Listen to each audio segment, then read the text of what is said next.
Welcome back to Relaxant Qisas. This is part 3 of Kamil. For the fourth time, Mrs. Samantha Richards stared at the boy sitting on the first chair in the second row by the window. With complete disregard for the class, he was busy staring out of the window. From time to time, he would look at Mrs. Richards and then turn back to the view from the window. This was her first day as a biology teacher at one of the international schools in Islamabad. She was a diplomat's wife and a teacher by profession. They had recently arrived in Islamabad. At all her husband's postings, she had taken up teaching assignments in the schools attached to the embassy.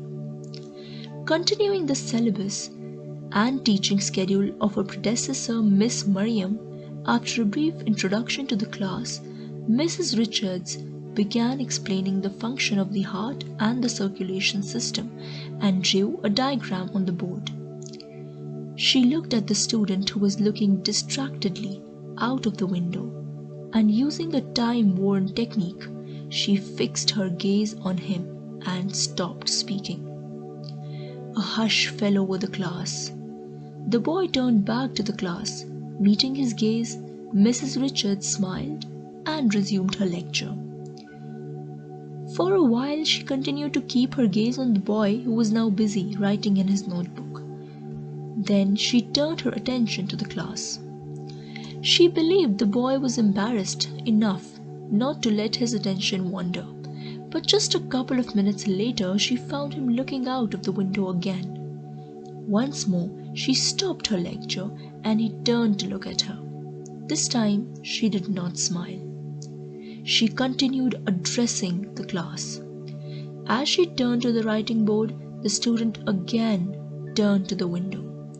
A look of annoyance crossed her face, and as she fell silent again, the boy looked at her with a frown and looked away beyond the window. His attitude was so insulting that Mrs. Samantha Richards' face flushed. "Salaar, what are you looking at?" she asked sternly. "Nothing," came the one-word reply. He gave her a piercing look. "Do you know what I am teaching?" "Hope so." His tone was so rude that Samantha Richards capped the marker she had in her hand and slapped it down on the table. "If that is so, then come up here and draw and label this diagram." She erased the figure on the board. The boy's face changed a myriad of colors. She saw the students in the class exchange glances. The boy stared coldly at Samantha Richards.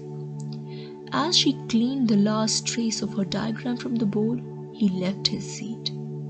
Moving swiftly, he picked up the marker from the table and with lightning speed, in exactly 2 minutes and 57 seconds, he had drawn and labeled the diagram.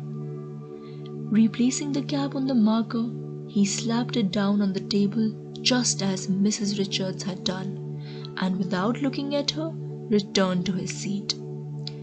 Mrs. Richards did not see him tossing down the marker or walking back to his seat.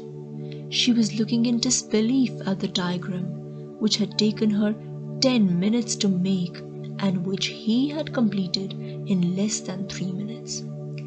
It was far better than her work. She could not find even a minor flaw in it. Somewhat embarrassed, she turned to look at the boy. Once again, he was looking out of the window.